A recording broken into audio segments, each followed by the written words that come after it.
dia, bom dia, bom dia. Que bom estarmos juntos nessa manhã. Eu espero que a graça do nosso Deus e a paz dele preencham o teu coração nesse domingo. Se você teve uma semana já cheia de desafios, embora começo de ano já marcada por preocupações, que você encontre hoje um refrigério para o teu coração na presença de Jesus e que isso te inspire para uma nova semana, ainda que ela se anuncie com os seus desafios, com os seus problemas ou possibilidades de problemas, que você esteja sustentada pela graça do Senhor, que faz com que a gente siga confiante de que Ele é por nós e que Ele está, de fato, ao nosso lado. Quero convidar você a abrir a sua Bíblia comigo no livro de Atos, Atos dos Apóstolos, no capítulo 4. Nós vamos ler do versículo 18 ao versículo 20. É um trecho bem pequeno da Bíblia. Se você estiver sem a sua Bíblia, você pode acompanhar a leitura aqui também pelo nosso video wall. Livro de Atos, livro escrito pelo Dr. Lucas, médico da comitiva missionária do apóstolo Paulo, que escreveu esse texto, escreveu esse documento para apresentar um resumo organizado dos primeiros dias do movimento cristão, dos primeiros dias da Igreja de Jesus Cristo, como ela nasceu, como ela começou a se desenvolver, as viagens missionárias. É um texto, é uma passagem inspiradora na Bíblia, que de fato alegra o coração da gente, nos enche de confiança, porque a gente percebe na leitura do livro de Atos um dinamismo muito grande e a presença constante de Deus no meio do seu povo, abençoando o seu povo, cuidando da sua igreja, e isso também alimenta o nosso coração, que somos igreja de Deus, saber que no meio da dinâmica da vida Ele está presente conosco e Ele continua também nos abençoando. Texto de Atos, capítulo 4, do verso 18 até o verso 20, diz assim a Bíblia: Então, chamando-os novamente, ordenaram-lhes que não falassem nem ensinassem em nome de Jesus. Mas Pedro e João responderam: Julguem os senhores mesmos, se é justo aos olhos de Deus obedecer aos senhores e não a Deus, pois não podemos deixar de falar do que vimos e ouvimos. Vamos orar pedindo ao Senhor graça para esse tempo, para esse momento. Deus querido, nosso coração está voltado para Ti. Nós estamos nesse lugar cercados, rodeados de pessoas que vivem vidas diferentes da vida da gente, mas que também se encontram, assim como nós, nesse lugar, para buscá-lo, Senhor, para louvar a Ti, para agradecer ao Senhor, para pedir a Ti tudo aquilo que necessitam. E agora, nesse momento, nosso coração precisa, Senhor, receber o alimento que vem do céu, o alimento que vem da Tua palavra. O que eu te peço nessa manhã é que o Senhor, de fato, nutra o nosso coração, nos renove, nos desperte, através da pregação desse texto, Deus. Eu sou imperfeito, pecador, preciso da Tua intervenção, preciso que o Teu Espírito Santo use cada palavra para que ela caia no coração dos meus irmãos, irmãs, amigos presentes nessa manhã, de modo a florescer, a criar no nosso interior aquela vida mais parecida com a vida de Jesus. Então, que o Senhor nos ajude nessa semana, nesse domingo, a trilharmos, ainda que em passos pequenos, mais passos na Tua direção, na direção da vida que o Senhor nos propõe. Oramos assim, em nome de Jesus. Amém. Queridos, às vezes o cristianismo é compreendido pelas pessoas de modo mais popular como uma coisa complexa e extremamente elaborada. Até os cristãos comumente pensam assim. Não é incomum você encontrar um cristão, uma cristã que diga o seguinte: olha, eu sou cristão, eu sou cristã, ou eu sou protestante, ou eu sou evangélico, me identifico com a igreja, mas eu não entendo muito profundamente sobre o cristianismo.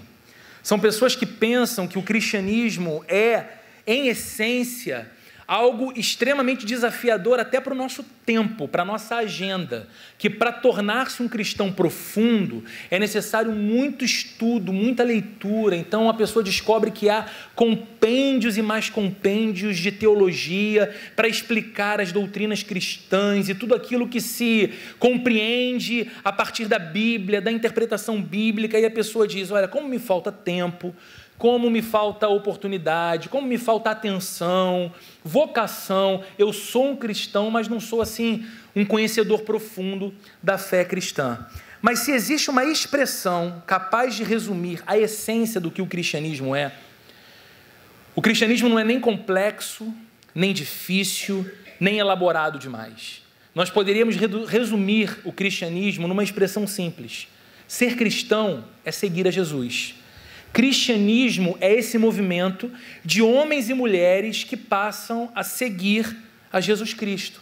Ser um discípulo, que é o nome dado a toda aquela que seguem a Jesus, ser um discípulo de Jesus é a entrada para uma vida completamente nova.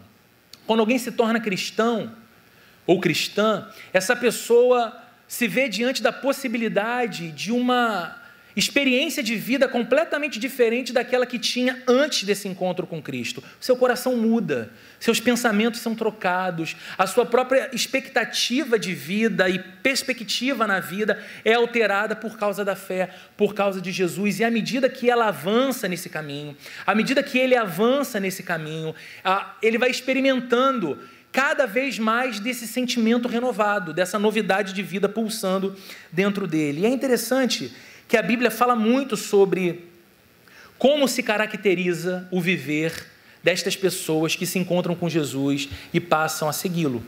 E a própria experiência nos permite listar algumas características marcantes na vida de toda pessoa que começa a seguir a Jesus, se torna cristão e, por causa disso, segue a Cristo. Por exemplo, nós sabemos que a vida de um seguidor de Jesus é caracterizada pelo crescente conhecimento da Bíblia. A pessoa, quando inicia no cristianismo, ela tem, geralmente, um profundo amor por Jesus, uma paixão enorme.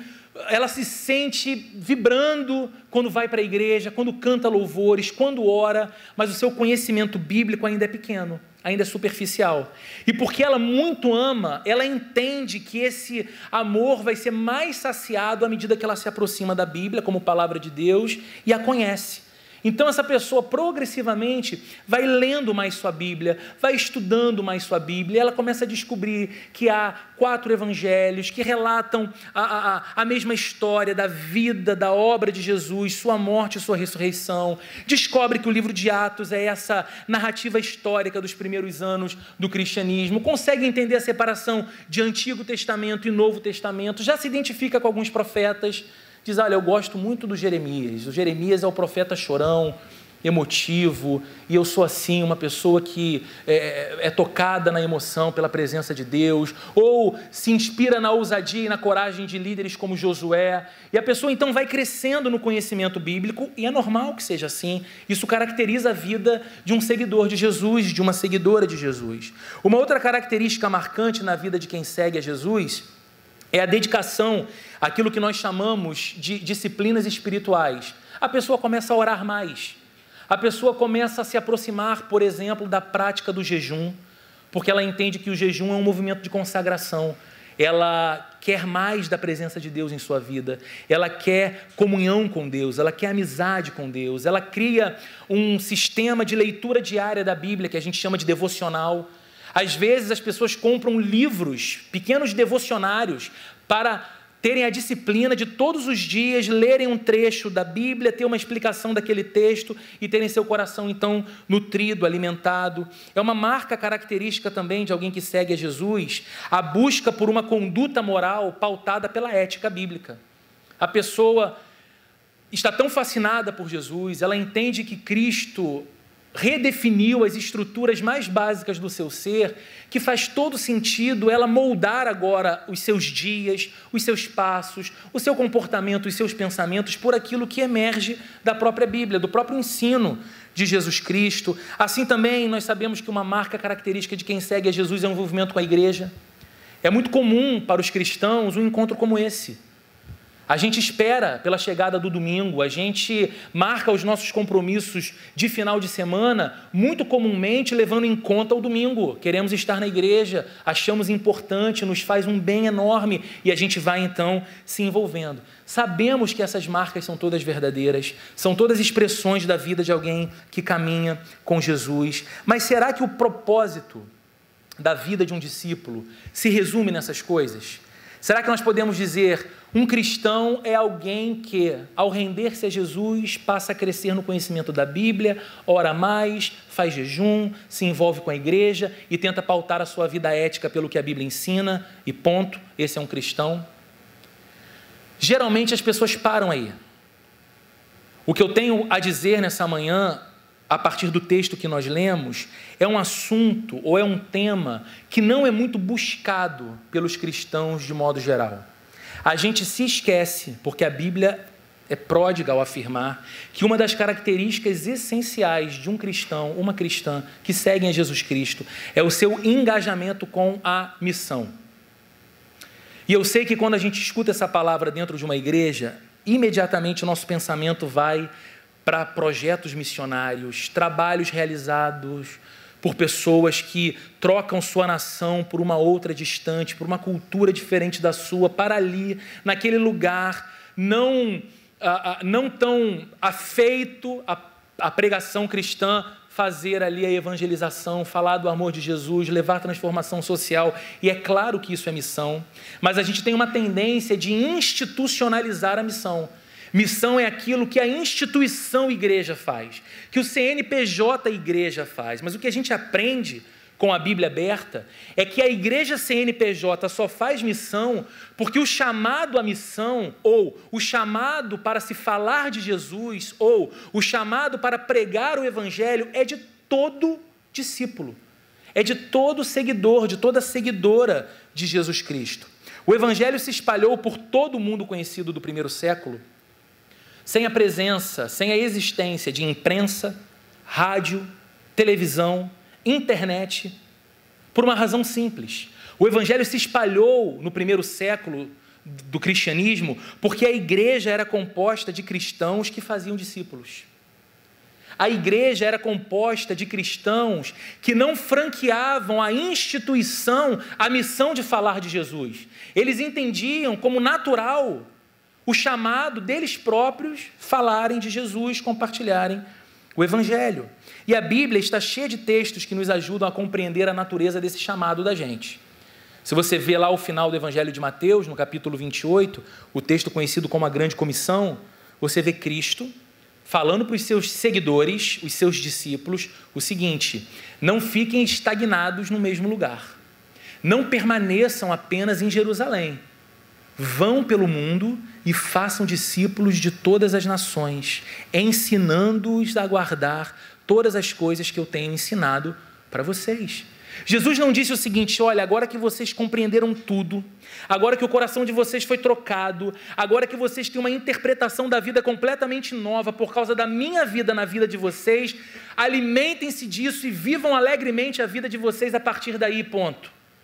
Desfrutem de uma fé subjetiva. Não, Jesus diz o seguinte: agora que vocês sabem que tudo isso é verdade, e não é uma verdade apenas conceitual, é uma verdade prática, é uma verdade que vocês experimentam, vão pelo mundo, caminhem pela vida, e onde vocês chegarem, falem desse evangelho, anunciem isso, proclamem isso.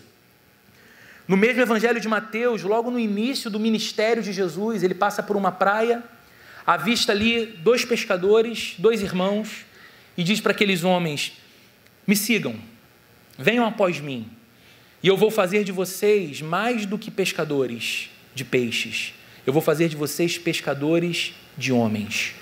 Vocês vão ser capacitados, andando comigo, conhecendo a mim, para falarem a meu respeito, espalharem o meu amor e alcançarem outras vidas e outras pessoas como eu hoje alcanço a de vocês. E muitos outros textos que dizem que é a nossa vocação, é a nossa missão, é nosso chamado, falar de Jesus, falar do evangelho. Mas a passagem que lemos hoje, e o motivo de ter escolhido esse texto, revela de modo muito maravilhoso a resposta que os primeiros discípulos de Jesus deram com a própria vida a esse chamado de espalhar o evangelho a todo instante e a qualquer custo, a qualquer preço. O texto lido está inserido num contexto maior que provavelmente você conhece, mas eu queria rever muito rapidamente aqui com você. Estamos, como eu disse, no relato inicial dessa igreja nascente, da igreja cristã. Os discípulos ainda estavam debaixo do efeito, da emoção de terem testemunhado a crucificação do Salvador, terem testemunhado a sua ressurreição. Passaram 40 dias com Jesus Cristo ressurreto entre eles, lhes ensinando a respeito da vida, lhes ensinando a respeito da sua própria missão e da sua própria vocação. E uma coisa importantíssima que Jesus disse foi o seguinte: antes de subir aos céus, diante dos olhos de todos eles, Atos capítulo 1, Jesus diz aos seus discípulos: eu quero que vocês vão para Jerusalém e vocês fiquem lá aguardando receber o Espírito Santo que eu enviarei. E quando vocês receberem o Espírito Santo, vocês serão capacitados por Ele a darem testemunho sobre mim. E vocês serão as minhas testemunhas não apenas em Jerusalém, onde estarão. Vocês serão minhas testemunhas em Jerusalém, Judeia, Samaria e até os confins da terra. Vocês serão capacitados, inflamados a falarem a meu respeito, a anunciarem o meu amor. E o texto de Atos, os capítulos anteriores ao que lemos, nos relata exatamente isso. Esses homens e mulheres, um grupo de 120 pessoas, estavam todos reunidos numa casa em Jerusalém. Era feriado de Pentecoste. Jerusalém estava lotada. Um feriado religioso importantíssimo. Os judeus vindos de todas as partes do mundo estavam ali para celebrar aquela data. E a promessa de Jesus se cumpre. Eles recebem o Espírito Santo numa experiência gloriosa. E um fenômeno acontece naquele instante. Eles começam a louvar a Deus, a glorificar a Deus, a falar dos feitos de Deus em outros idiomas, de modo que pessoas passando no entorno daquela casa escutam aquilo, olham para o lado de dentro e fazem uma pergunta: peraí, não são aqueles homens galileus? Mais do que isso, não são eles em sua maioria aqueles pescadores, aquela gente humilde, sem instrução? Como eu os ouço falar a respeito de Deus na minha língua materna? Como eu os escuto falando da grandeza de Deus num idioma que eles não estudaram, numa cultura que eles nunca tiveram conhecimento? E então Pedro, vendo que a confusão estava estabelecida do lado de fora, sai e toma a palavra e prega para uma multidão. E na pregação ele fala do Evangelho.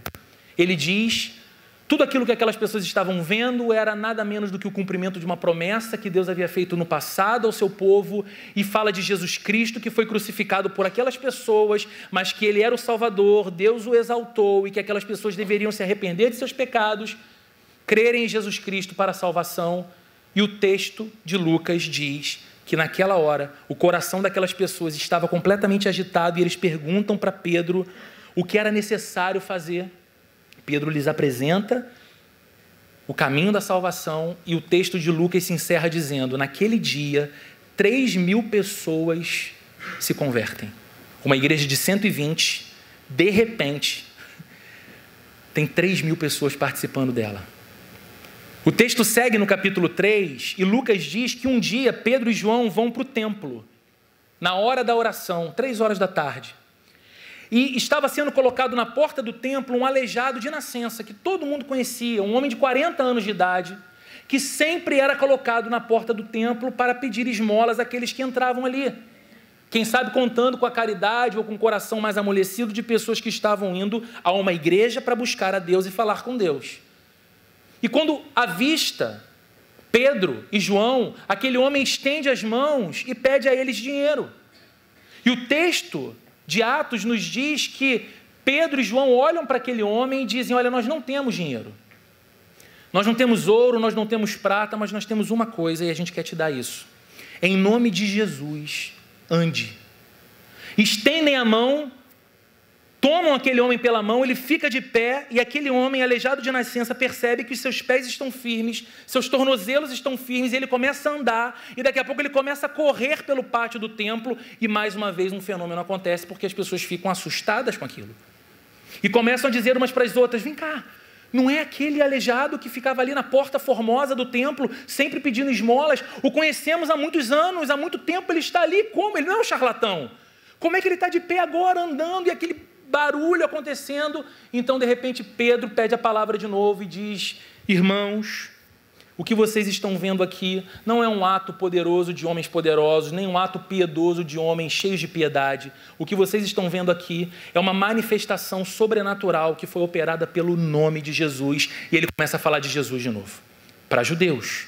E fala da ressurreição. Só que essa pregação Pedro não consegue encerrar.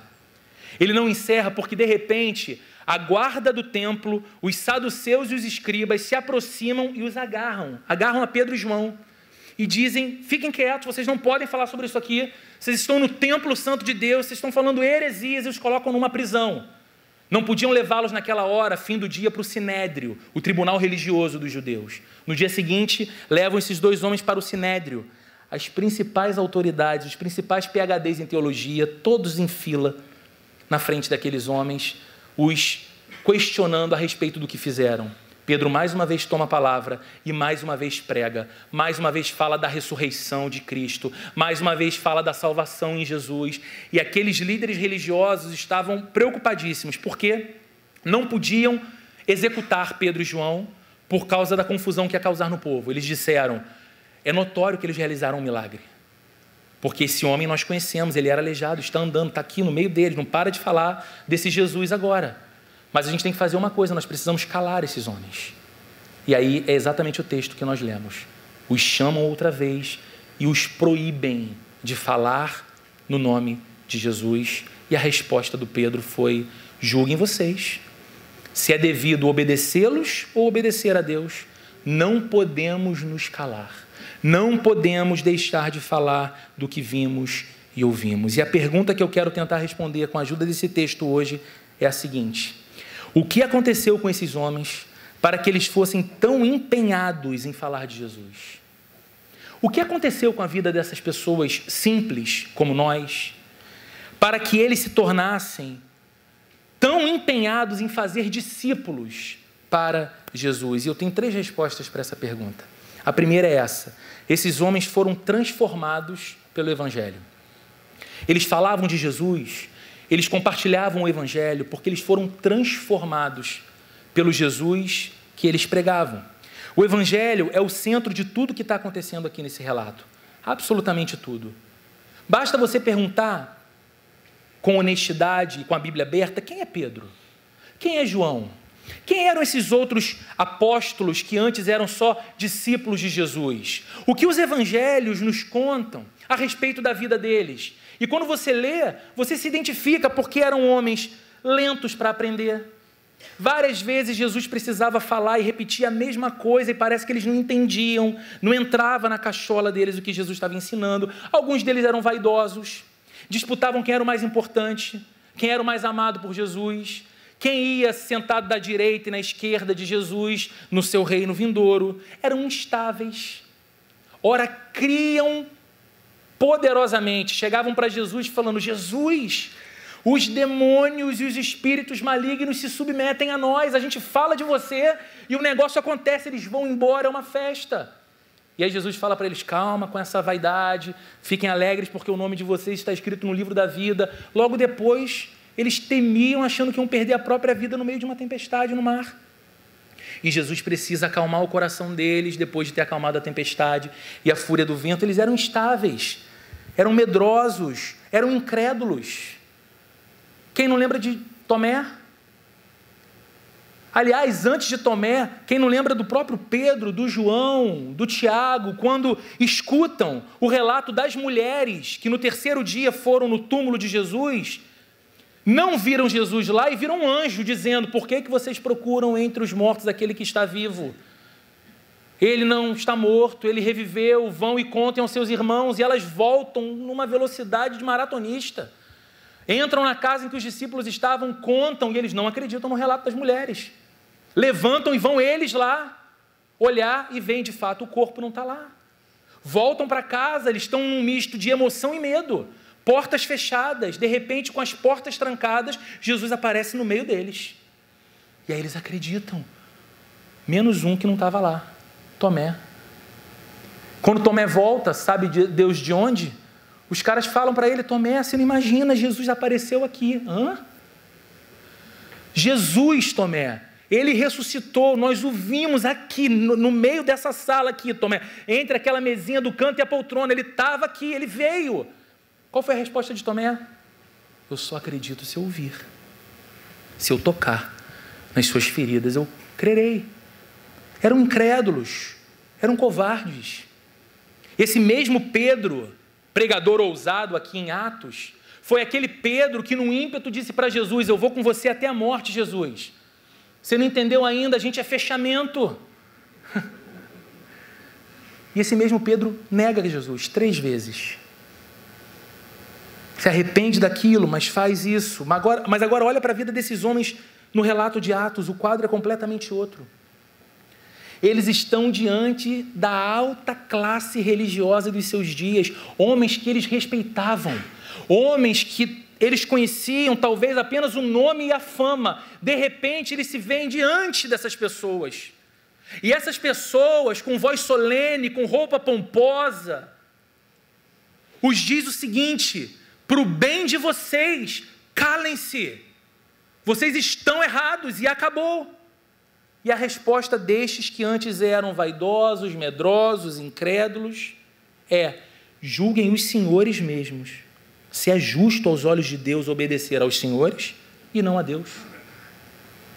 O Evangelho os transformou. O Evangelho os transformou em homens marcados pela ousadia de falar de Jesus. E isso é cristianismo. Cristianismo não é uma ideia que você se inclina e se torna um adepto. O cristianismo é um poder que muda homens e mulheres dos pés à cabeça. Muda por completo, assim como mudou Pedro e João. O cristianismo tem o poder de fazer alguém acovardado pelas histórias tristes da vida, em alguém com coragem e ousadia para viver com fé por causa de Cristo. O cristianismo é poderoso em transformar um coração amargurado pela perda num coração feliz de novo. O cristianismo é um poder capaz de transformar pessoas céticas em homens vibrantes, mulheres vibrantes e cheias de fé, como foi o caso do Paulo, apóstolo de Cristo. O cristianismo é esse poder. Não é uma coisa que você faz, não é uma coisa que você acrescenta em sua vida ou algo que você realiza aos domingos pela manhã. O cristianismo é uma coisa que muda você. E muda a partir do centro, muda a partir do núcleo do coração. Esses homens foram transformados por Jesus, por isso eles falavam de Jesus. Em segundo lugar, nós veremos que esses homens foram também dominados pelo Evangelho. Não apenas transformados, mas dominados. O verso 20 diz: não podemos deixar de falar. Essa é uma observação muito importante. É importante porque o Evangelho não é uma coisa que você controla. O Evangelho controla você. O Evangelho não é uma coisa que você tem o governo e então se utiliza dele nos momentos que você considera oportuno fazê-lo. O Evangelho governa você. Ele altera todas as suas perspectivas na própria vida. E é importante falar disso em dias como os nossos, marcados por uma relação superficial com a fé e uma relação utilitarista da fé, muitas vezes. Um tempo em que pessoas começam a demonstrar algum interesse por Jesus, decidem assumir-se religiosamente como cristãos, mas vivem as suas vidas da maneira mais autônoma que podem. Como se o Cristo que elas dizem seguir não tivesse autoridade suficiente para fazê-las acomodar, amoldar a vida e a agenda da vida aos princípios e valores dele, à vontade dele. Não é isso que a gente vê com Pedro e nem com João. Essa mensagem que eles pregavam, esse Jesus de quem eles falavam, simplesmente os havia dominado. Eles precisavam compartilhar a fé. O Evangelho ocupava o centro de suas vidas e absolutamente nada mais era importante. A sua reputação social não era mais importante do que continuar falando de Jesus. A sua vontade de estarem bem na fita com a liderança religiosa dos seus dias não era mais importante do que a necessidade imperiosa de se falar de Jesus, nem mesmo a própria vida. A manutenção da vida diante das ameaças era mais importante para eles do que continuar falando de Jesus. E o exemplo deles nos inspira a fazer uma pergunta para o nosso coração. Qual o lugar do Evangelho na vida da gente? Quando a gente olha para a história dessas pessoas, para a reação dessas pessoas diante dessas pressões enormes de deixarem Jesus de lado, e a gente percebe que isso não era possível porque o Evangelho não apenas era uma notícia que eles achavam bacana, mas era uma mensagem que os havia dominado por completo. Qual é o lugar desse mesmo Evangelho na vida da gente? Qual é o lugar de Jesus na vida da gente? O centro da influência, o centro dos valores ou a periferia? Jesus é mais uma das muitas coisas que orbitam no centro do meu ego. Em terceiro lugar, nós veremos que esses homens não apenas foram transformados pelo Evangelho, dominados pelo Evangelho, mas eles também foram despertados pelo Evangelho. É o mesmo verso 20 que diz: não podemos deixar de falar do que temos visto e ouvido. Não podemos deixar de falar. Ontem eu me encontrei com um amigo, também pastor, tem uns 42 anos mais ou menos, e é uma pessoa, a personalidade, o jeito dele, ele é bem frio. Isso não é uma crítica, é o temperamento dele. Ele não é dado muita emoção, não se empolga, olha com estranhamento quando pessoas, por exemplo, quando encontram com um ídolo, ficam: ai meu Deus, tem que tirar uma foto, tem que publicar para o mundo e tal. Ele é muito sóbrio nisso. Só gosta dos Beatles e do Flamengo. É o que ele fala. Mas até nisso sempre foi sóbrio. E aí ele estava me contando que outro dia ele estava na escolinha de futebol do filho, e o filho faz escolinha de futebol no clube do Zico, lá no Rio. E aí ele estava com a esposa do lado, o menino jogando, de repente a esposa dele toca no ombro dele e fala assim: ih, amor, olha quem está ali. Aí quando ele olha, ele vê, é o Zico. Ele falou para mim: Roberto, minhas pernas começaram a tremer. Cara, a boca ficou seca. Eu falei: meu Deus, o Zico. Eu chamei o João, o filho dele: João, vem cá, vem cá. Zico. Aí meu filho falou: legal, pai. E voltou para o campo. Eu falei: cara, como assim legal? Ele não... Vem cá, meu filho e tal. Aí ele falou: meu Deus, o que eu tenho que falar com o Zico? É Galinho que está ali. Ele começou a falar: é Galinho. Chamou o filho e falou: João, vamos lá tirar uma foto com o Zico. Ele chegou perto do Zico. Galinho, muita intimidade. Meu garoto, podia tirar uma foto com ele? Quem queria a foto era ele, né? Tremendo nas pernas e tal. Manda essa foto para todo mundo, conta essa história para todo mundo. Eu perguntei isso para ele ontem. Falei: Denis, você fala disso com muita gente? Ele: cara, com todo mundo. Eu encontrei Zico. Aí eu aproveitei para comentar: não, é verdade, o Flamengo só existe por causa dele, né? Aí ele: cara, Zico e tal. E eu entendo.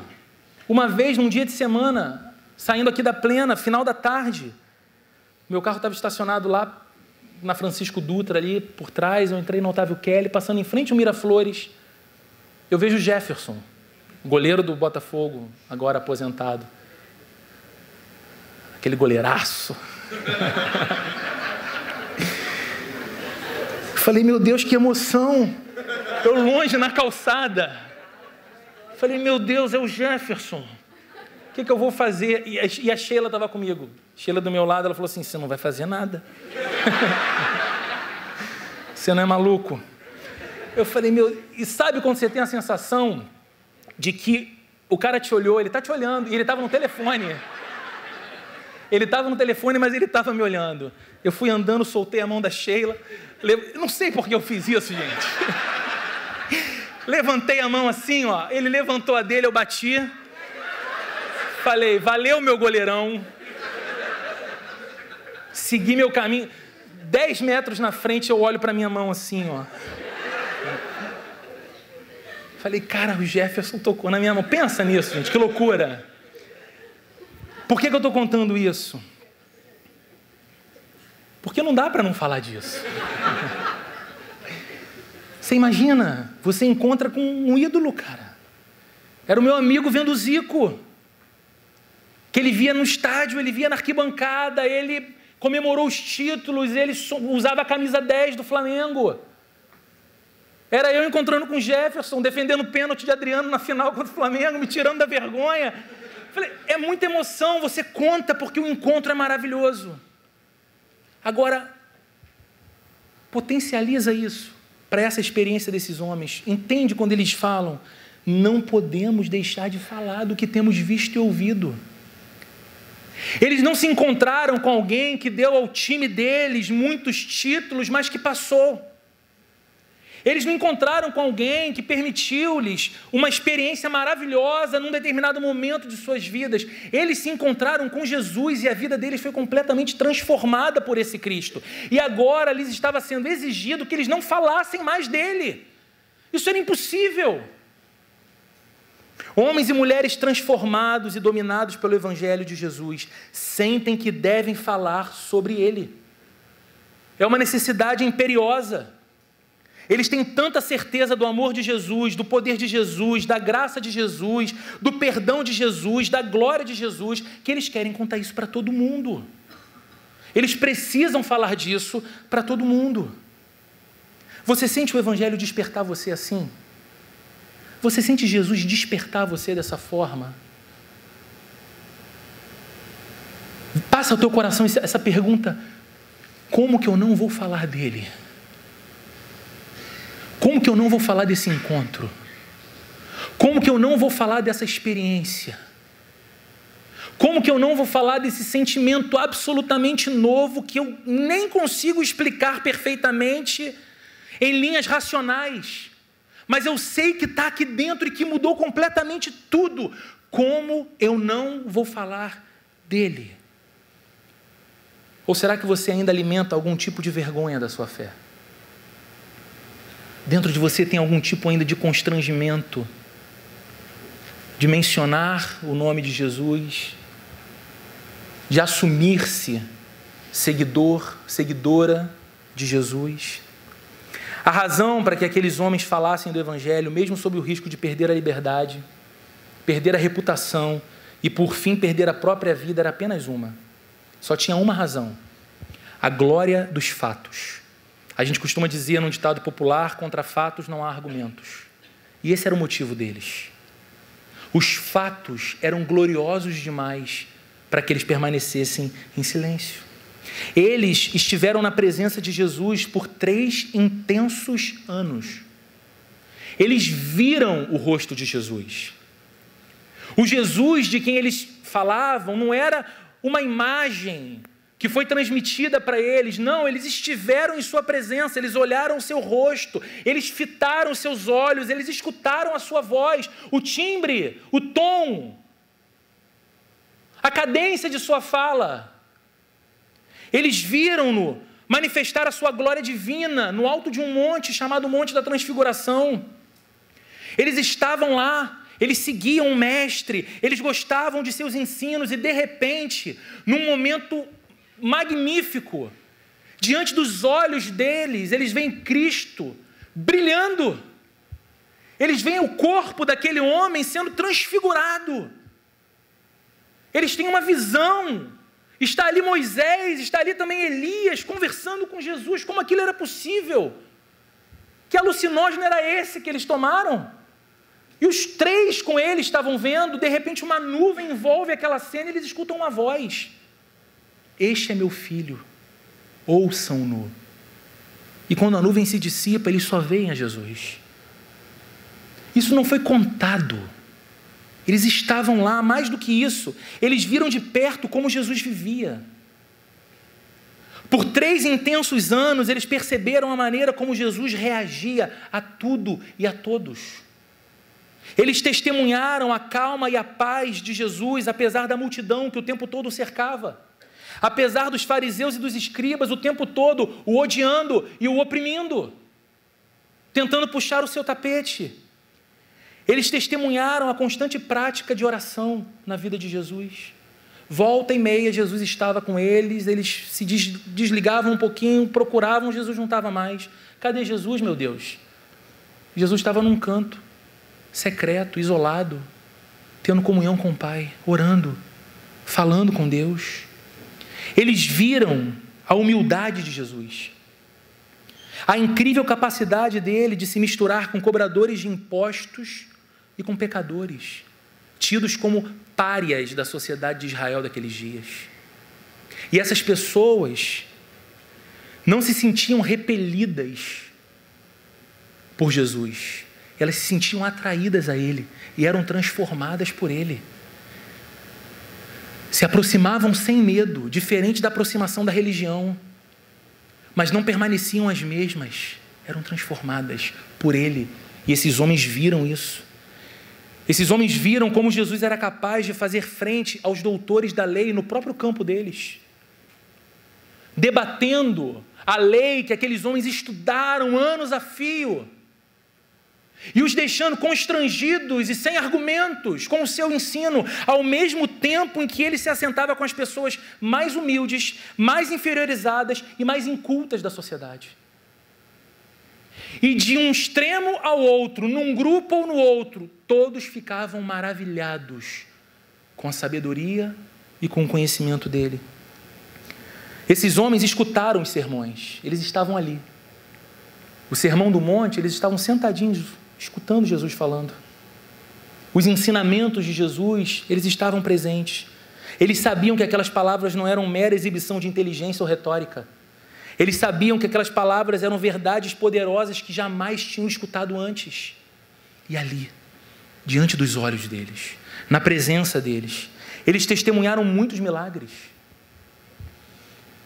Eles viram paralíticos andando. Eles viram cego enxergando, morto tendo a sua vida devolvida por Jesus Cristo. Eles estavam lá. Mais do que isso, eles o viram ser detido injustamente, eles o viram morrer na mais extrema fraqueza e em aparente desamparo na cruz. O coração deles ficou apertado, eles se encheram de medo com aquela cena, parecia o fim de tudo. Eles viram o corpo de Jesus ser baixado e colocado numa sepultura. Viram quando rolaram uma pedra na porta do túmulo e colocaram um guarda de vigia ali. Depois disso, o viram ressuscitado, vencedor da morte, cheio de glória, marcado em seu próprio corpo com as chagas da sua crucificação. E mais do que tudo isso, e por causa de tudo isso, eles tinham certeza de que aquele Jesus não apenas lhes havia falado sobre um novo tipo de vida possível. Aquele Jesus havia materializado em sua própria vida a nova vida possível e oferecido a eles essa mesma vida. Então a pergunta deles era: como eu vou me calar? A glória dos fatos. Não podemos deixar de falar de tudo que temos visto e ouvido. Eles foram despertados. Eles foram capazes então de passar a enxergar a ignorância daqueles que se gabavam da própria vida, daqueles que se gabavam de sua tradição religiosa, mas que no fim eram escravos de seus pecados. No fim, continuavam acumulando fracassos morais, fracassos sociais e mantinham-se afastados de Deus. E eles não olhavam para isso de modo arrogante, como quem diz: se lasca aí, que eu agora estou em outra. Eles olhavam para essa cena com compaixão. E é por isso que eles diziam para essas autoridades religiosas com muito respeito: julguem os senhores, se devemos obedecer aos senhores ou a Deus, porque a única maneira de nos fazer calar, a única maneira de fazer com que nós não falemos mais do nome de Jesus, nem proclamemos a sua obra, nem falemos do seu evangelho, é tirando a nossa vida.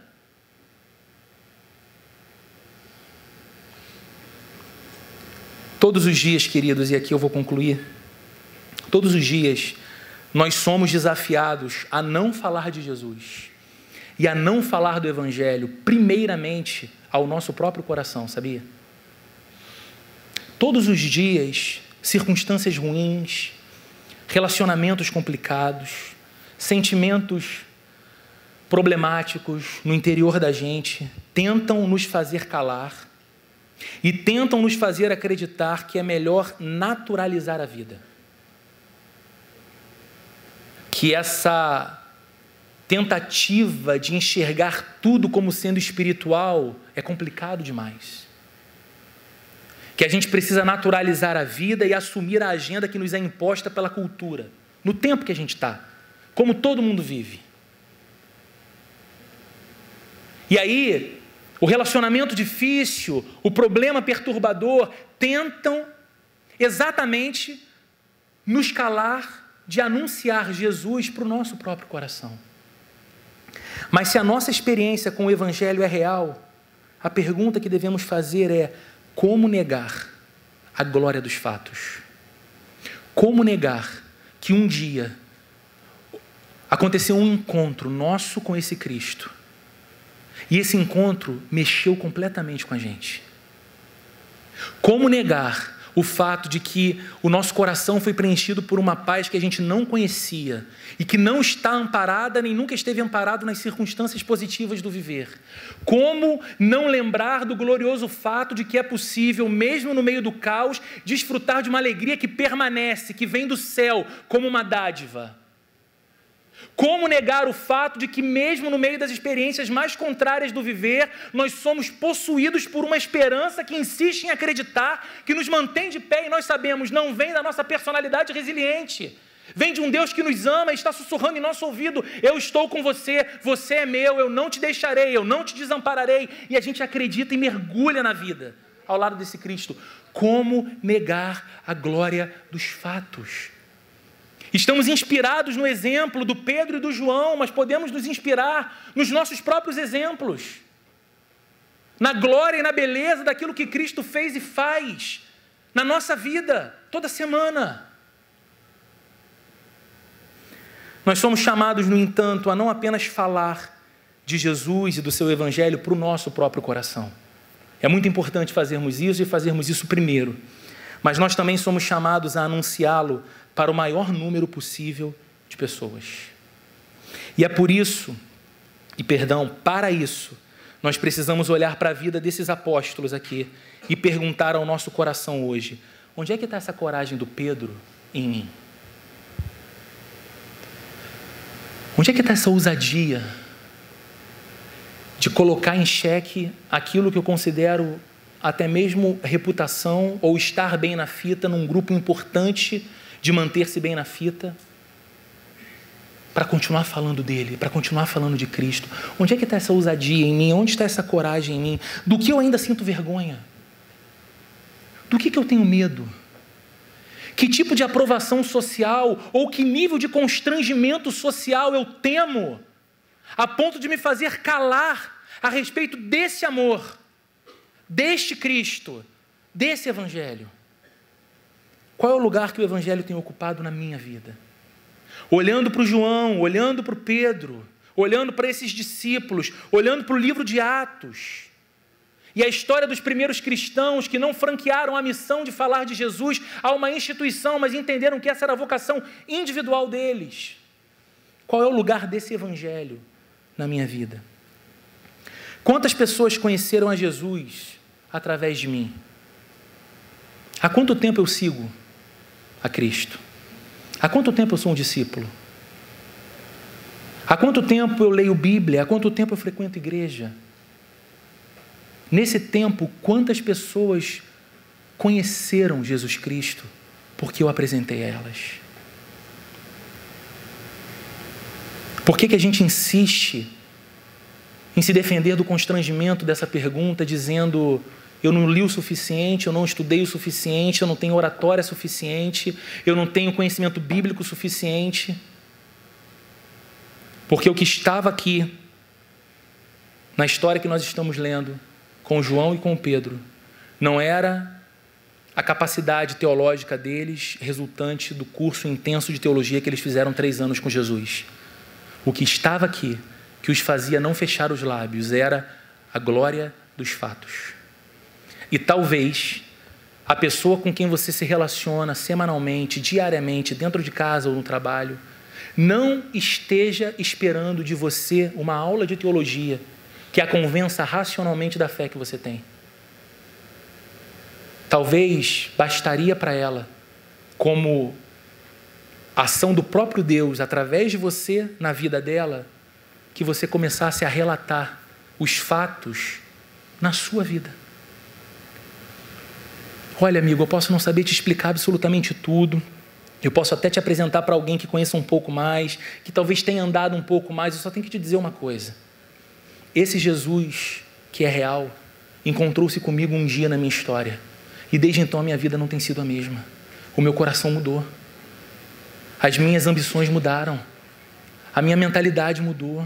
Eu sou alguém melhor, eu sou alguém mais feliz, eu sou alguém mais pleno, eu sou alguém mais cheio de esperança. E eu não vou conseguir colocar na ponta de um lápis para você a equação disso tudo para que te convença. Eu só posso te contar a minha história com Ele. E sabe como o Evangelho chegou até nós? Por causa de gente sem nome, sem rosto, sem fama, que contava para a gente a história do encontro com Jesus. E aquela pessoa então se encontrava também com Jesus. E entendia que precisava contar a história daquele encontro para outra pessoa. E o Evangelho saiu da Palestina do primeiro século. E estamos nós aqui com pessoas em pé lá atrás, numa igreja, no Rio de Janeiro, falando desse mesmo Cristo. E aqui não é a estação final. Não acabou a história. Nós temos a missão de levar o legado. Nós temos a missão de continuar falando desse amor. Nós temos a missão de continuar proclamando a Jesus. Há algo errado na vida de um cristão se o seu relacionamento com Jesus não resulta em novos cristãos. Tem alguma coisa estranha.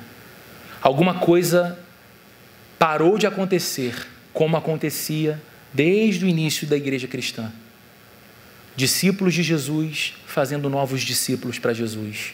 Não porque têm o curso completo, mas porque sabem e conseguem contar a glória e a beleza desse encontro transformador com Jesus. A vida de Jesus em nós deve ser multiplicada no mundo através de nós. A vida de Jesus em você deve ser multiplicada em Niterói através de você. A vida de Jesus em você deve ser multiplicada na sua empresa, no seu trabalho, no lugar em que você tem alguma influência, no lugar em que a sua voz é ouvida, através de você. Apenas conte. Apenas se importe em falar daquilo que é verdade, daquilo que aconteceu dentro de você, sem constrangimento, sem vergonha, sem temor. E o resultado disso não é você que produz. O resultado disso é o próprio Deus que faz. Mas a gente fica com alegria. A gente fica com a alegria de falar: Deus, eu não fui aquele filho egoísta que guardou tudo para si, ficou inchado, cheio de conhecimento, cheio de saber, cheio de experiência com igreja, cheio de quilometragem como cristão, mas sem multiplicar, sem frutificar, sem florescer a vida de alguém. Não, Jesus, eu pude, na limitação de quem eu sou, com os meus vacilos, com os meus pecados, eu pude levar adiante o que você faz, quem você é em mim, Jesus, e o resto o Senhor fez. Queridos, nós não temos a dimensão do quanto Deus ainda pode fazer através de nós, se nós simplesmente continuarmos com os nossos lábios abertos, falando de Jesus. Vamos orar? Você pode ficar de pé. O livro de Atos começa com Jesus dizendo que o Espírito Santo capacitaria os discípulos a serem testemunhas de Jesus. Nós temos o Espírito Santo, ele já veio. E o que eu quero te convidar nessa manhã a fazer junto comigo é orar pedindo para que esse Espírito Santo, Deus em nós, nos desperte e nos mostre todas as oportunidades diante dos olhos para falarmos desse Jesus. Senhor querido, nós te agradecemos por essa manhã e nós te agradecemos pela sua palavra. E nós te pedimos, querido Deus, que por obra do teu Espírito Santo em nosso interior, o nosso coração seja inflamado, despertado, aquecido para falar de Jesus e do Evangelho. Deus, que nós não nos preocupemos tanto em convidar pessoas para o culto, embora isso seja sim importante, mas muitas vezes esse sentimento do nosso coração esconde uma covardia e o franquear, terceirizar a responsabilidade de falar de Cristo para um amigo nosso, para que o pastor fale faça, para que o líder faça, para que a igreja o faça. Deus, nos dê as oportunidades de falarmos nós mesmos da beleza do teu amor, da verdade de Jesus, do poder glorioso da transformação do coração, e que aí sim, Deus, através desse interesse, através desse despertamento no coração das pessoas que nos escutarão e nos verão, nós façamos sim o caminho de incluir essas pessoas na comunidade da fé e todos os demais passos, mas que nós não percamos o privilégio, Senhor, de falar desse Cristo bendito, desse amor maravilhoso, desse evangelho transformador. Nos capacita então, Espírito Santo, que nós sejamos tomados de surpresa com aquilo que o Senhor realizará através da nossa vida, na vida de tantas outras pessoas. Oramos assim para a tua glória, Senhor, que o amor de Deus, o nosso Pai, a graça de nosso Senhor Jesus Cristo e a comunhão, a consolação e a capacitação do Espírito Santo esteja presente com todos nós aqui nessa manhã, hoje e para todo sempre. Amém.